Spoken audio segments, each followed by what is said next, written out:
Ô vous, les ailés, peut-être l'avez-vous ressenti. Ce sentiment profond et inébranlable au fond de vous. Cette certitude, ce feu qui refuse de s'éteindre. Peut-être que depuis l'enfance, vous sentez que vous êtes différent. Vous ne pensez pas comme les autres. Vous ne ressentez pas les choses comme les autres. Vous n'appartenez pas à cet endroit. Les lieux où les autres semblent à l'aise vous paraissent être une prison.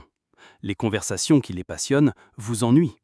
Les chemins qu'ils suivent avec enthousiasme vous semblent dénués de sens. Pourquoi cela? Pourquoi le monde ne semble-t-il pas vous comprendre? Pourquoi votre esprit se sent-il déplacé dans un monde qui ne vibre pas au même rythme que vous? Parce que, ô vous les élus, vous n'êtes pas 100% humain. Cette déclaration peut vous secouer, elle peut vous défier. Mais si vous écoutez attentivement, si vous ouvrez votre esprit, vous réaliserez que cette vérité n'est pas nouvelle pour vous. Elle a toujours été à l'intérieur de vous, attendant d'être révélée. Ce n'est pas une métaphore, ce n'est pas une exagération, c'est la vérité. Vous portez en vous quelque chose qui dépasse ce royaume. Votre esprit n'est pas d'ici, votre origine n'est pas de la terre. Le sang même qui coule dans vos veines est mêlé à quelque chose qui ne peut être expliqué par la logique humaine. La divinité elle-même vous a touché. Vous êtes le réceptacle de quelque chose qui dépasse l'entendement. Un mystère caché aux yeux du monde, mais révélé à ceux qui ont des oreilles pour entendre. Le monde a essayé de vous tromper.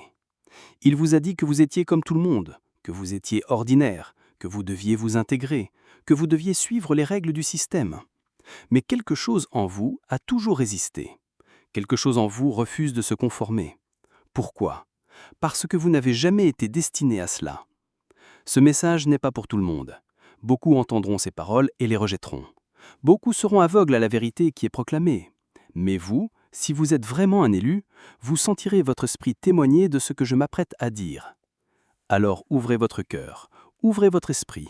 Laissez le feu de la vérité consumer chaque mensonge qui a été placé en vous. Car aujourd'hui, vous allez vous souvenir de qui vous êtes.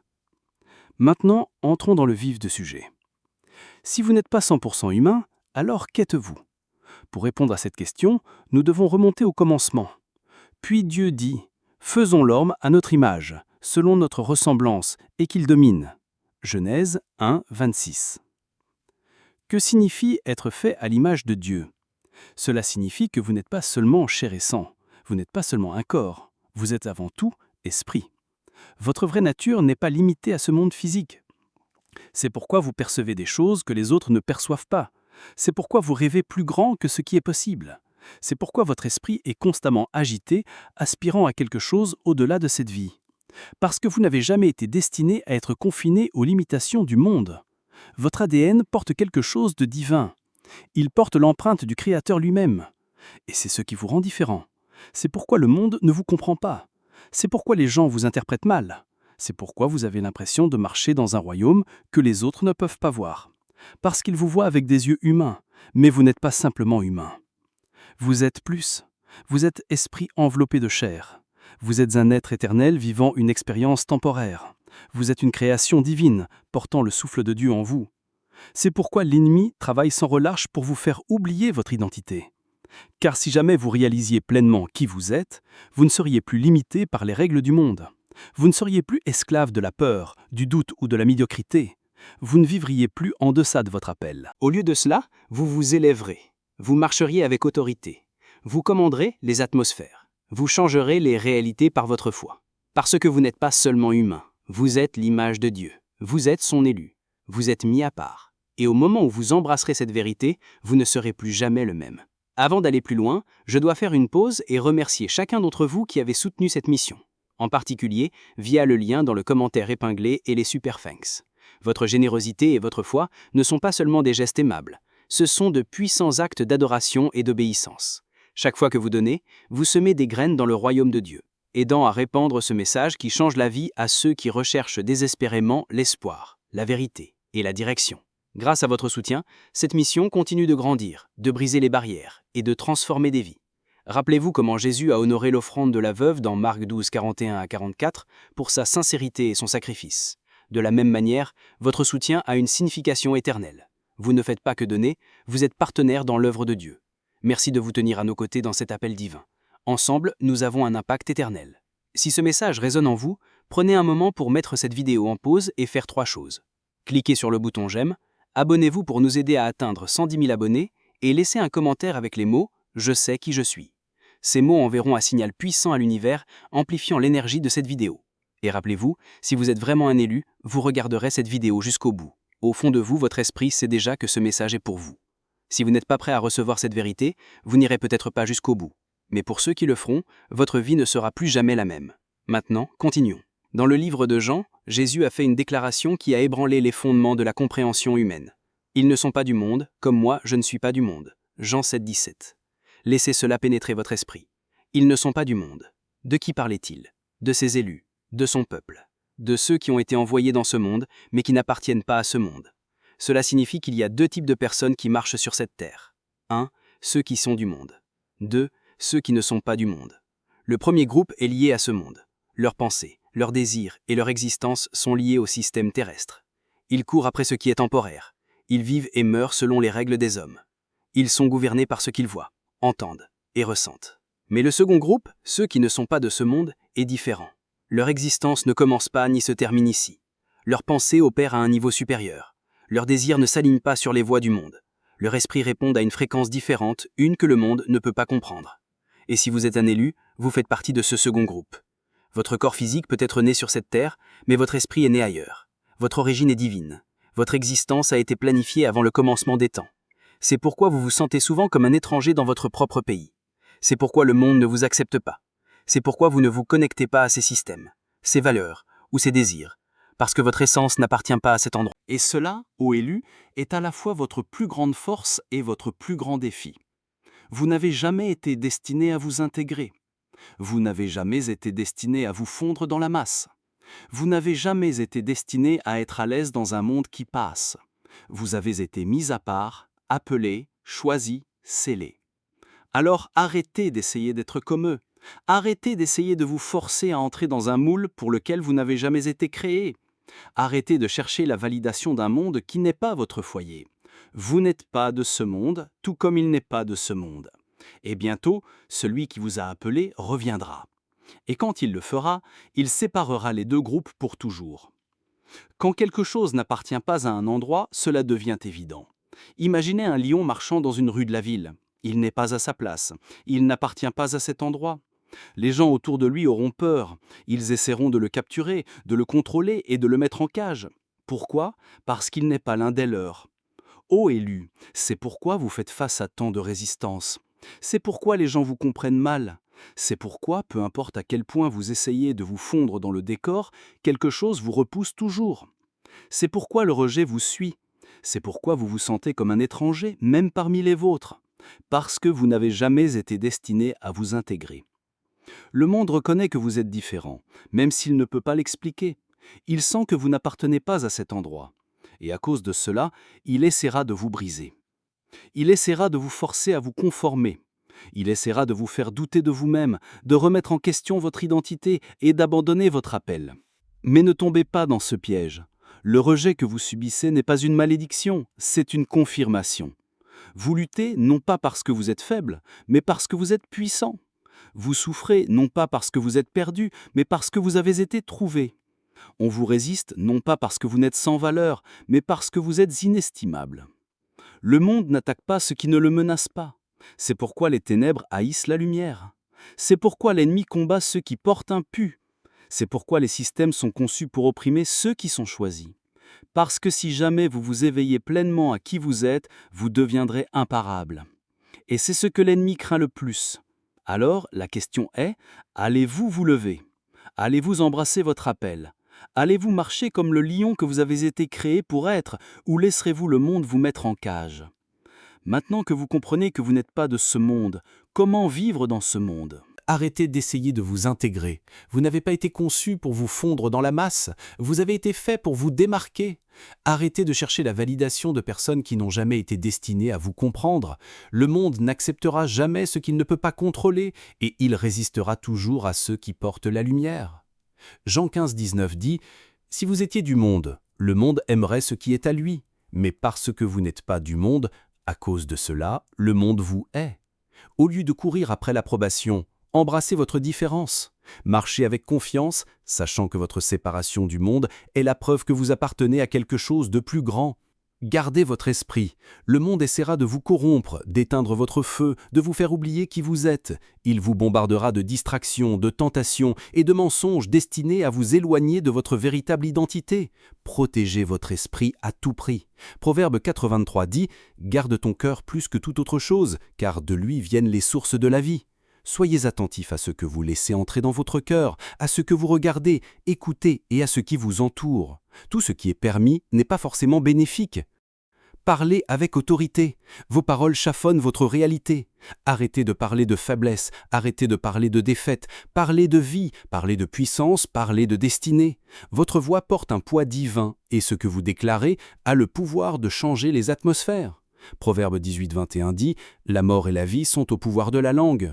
Si vous parlez continuellement de peur, vous vivrez dans la peur. Si vous parlez de foi, vous marcherez dans la foi. Utilisez votre voix comme une arme, déclarez la victoire avant de l'avoir. Marchez par la foi, non par la vue. Votre véritable pouvoir ne réside pas dans ce que vous voyez, mais dans ce que vous savez. Arrêtez d'attendre une preuve physique avant d'agir. Le monde se fie à la vue, mais vous êtes appelés à vous fier à la révélation. 2 Corinthiens 5:7 dit « Car nous marchons par la foi et non par la vue ». La foi, c'est savoir que même lorsque rien n'a de sens, Dieu est toujours au contrôle. La foi, c'est avancer même lorsque le chemin n'est pas clair. La foi, c'est bouger même lorsque la peur vous dit de rester immobile. Restez connecté à la source. Votre force ne vient pas de ce monde, elle vient d'en haut. Si vous restez déconnecté, vous vous sentirez impuissant, vide et perdu. La clé pour vivre victorieusement est de rester dans la présence de celui qui vous a envoyé. Jean 15:5 dit « Sans moi, vous ne pouvez rien faire ». Passez du temps dans la prière, méditez sa parole, entourez-vous de personnes animées par l'esprit du royaume. Lorsque vous restez connecté à la source, vous marchez avec autorité, sagesse et puissance divine. Ô élus, vous n'êtes pas ordinaire, vous n'êtes pas de ce monde, vous êtes mis à part. Alors vivez comme tel, marchez comme tel, parlez comme tel, car lorsque vous embrasserez qui vous êtes vraiment, le monde n'aura d'autre choix que de le remarquer.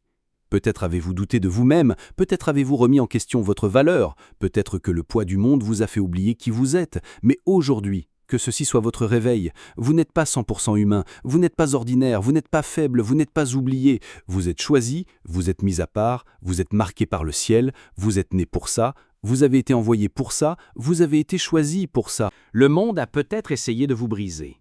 L'ennemi a peut-être essayé de vous faire taire.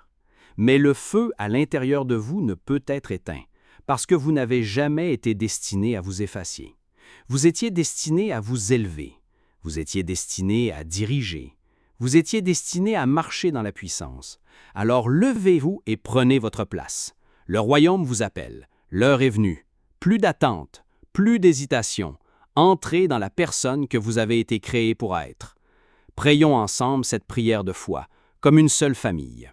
Ô Seigneur souverain, l'Ancien des jours, le Tout-Puissant, le feu dévorant, le rocher inébranlable, le Dieu de toute puissance et de toute domination, aujourd'hui j'invoque ton nom, j'élève chaque élu devant toi, ceux que tu as mis à part avant la fondation du monde, ceux que tu as destinés à la grandeur, ceux que tu as marqués comme tiens.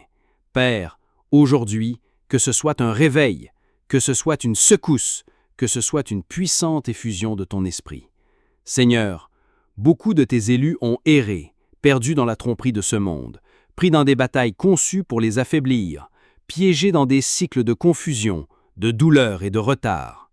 L'ennemi a essayé de les faire taire, le monde a essayé de les opprimer, mais aujourd'hui, ô Dieu, j'invoque le feu du ciel pour consumer chaque chaîne, chaque forteresse, chaque force qui les a empêchés de marcher dans leur identité divine. Que chaque voile soit déchiré, que chaque écaille tombe de leurs yeux, que chaque oreille assourdie à ta voix soit ouverte maintenant, au nom puissant de Jésus. Ô Seigneur, réveille leurs esprits, qu'ils ne se voient plus comme faibles, comme oubliés, comme insignifiants. Non, ils sont tes guerriers, ils sont tes ambassadeurs. Ce sont des êtres divins enveloppés de chair humaine, envoyés dans ce monde pour un temps comme celui-ci. Père, qu'ils ne se contentent plus de la médiocrité, qu'ils ne marchent plus dans la peur, qu'ils ne reculent plus. Le monde peut les rejeter, mais tu les as choisis. Le monde peut les mépriser, mais le ciel les a appelés par leur nom. Le monde peut essayer de les briser, mais ils ne peuvent être brisés, car plus grand est celui qui est en eux que celui qui est dans le monde. Seigneur, je déclare que toute force démoniaque assignée à les garder petits, à les garder silencieux, à les garder faibles, soit détruite maintenant, au nom de Jésus. Que chaque fausse identité placée sur eux soit enlevée maintenant, que chaque mensonge murmuré à leurs oreilles soit effacé par la vérité de la parole de Dieu. Je déclare qu'aujourd'hui, ils se lèveront. Ils marcheront dans la puissance. Ils marcheront avec domination. Ils marcheront avec autorité. Ils marcheront comme des fils et des filles du Très-Haut. Père, fortifie leur cœur. Certains d'entre eux ont lutté en secret. Certains d'entre eux ont crié, se demandant si tu les avais oubliés. Mais Seigneur, rappelle-leur aujourd'hui, tu ne les as pas oubliés, tu ne les as pas abandonnés, tu ne les as pas laissés entre les mains de leurs ennemis. Ta parole dit en Ésaïe 49,16, « Voici, je t'ai gravé sur mes mains, tes murs sont toujours devant mes yeux. Ô Dieu, que chaque élu qui a été là reçoive une force nouvelle en ce moment même, qu'il se lève avec des ailes comme les aigles, qu'il court et ne se lasse point, qu'il marche et ne se fatigue point. Seigneur, je déclare que tout don spirituel en eux qui a été dormant, chaque onction qui a été enfermée, chaque appel qui a été enterré, soit activé maintenant au nom de Jésus, qu'ils se meuvent dans la puissance, qu'ils opèrent avec sagesse, qu'ils fonctionnent avec un discernement surnaturel. Ils ne douteront plus de qui ils sont. Ils ne remettront plus en question leur valeur. Ils ne marcheront plus dans l'hésitation. Ils avanceront avec audace, ils opéreront avec stratégie divine, ils parleront avec autorité, et aucune puissance de l'enfer ne pourra les arrêter. Ô Seigneur, je prie pour une protection divine sur eux. L'ennemi a tenté de saboter leur destinée, mais aucune arme forgée contre eux ne prospérera. Que chaque piège démoniaque tendu devant eux soit détruit, que chaque malédiction prononcée contre eux soit renversée, que chaque plan de ténèbres soit renversé.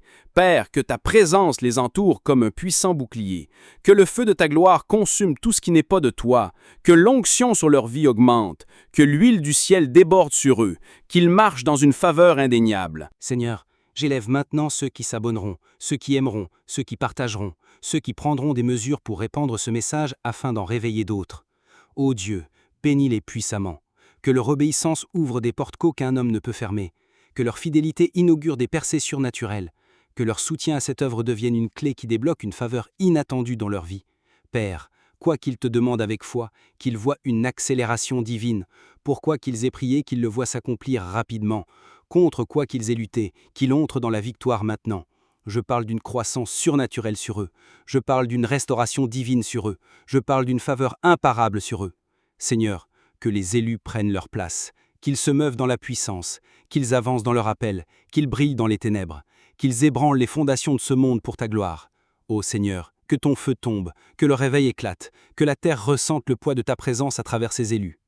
Et je déclare qu'à partir de ce jour, ils ne seront plus jamais les mêmes, au nom puissant, sans égal, inébranlable et imparable de Jésus-Christ. Amen. Si ce message a touché votre cœur et que vous souhaitez soutenir notre mission de diffusion de la parole de Dieu, il y a un lien épinglé dans les commentaires ci-dessous. Aucun don n'est trop petit. Votre générosité, même un centime, peut apporter de l'espoir et de la joie dans la vie de quelqu'un. Merci de vous associer à Dieu dans cette œuvre importante.